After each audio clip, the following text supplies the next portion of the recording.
This is a tutorial for the style section of the website. The style section can be accessed right at the top here. Now the style section is used to change your theme and your colors and buttons for your website. The theme basically is all of the text, font, and colors of the text. So if you want to apply something to your entire site, you can use the style section.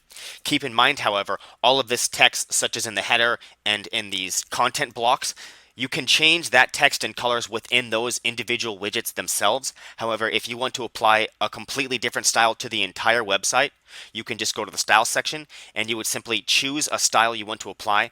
So let's scroll down and use this nail salon right here. This has got some, lots of purple. It's got some cursive writing. And it's very different from what we have here. You can see here we have some white text.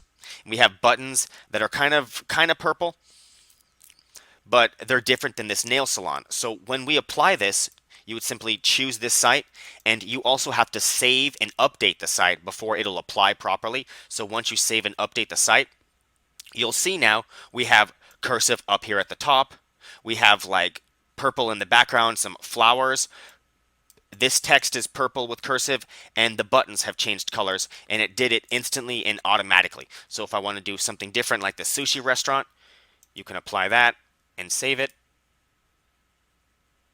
And you'll see now it looks more like the handwritten text. It's the exact same font as in the sushi template.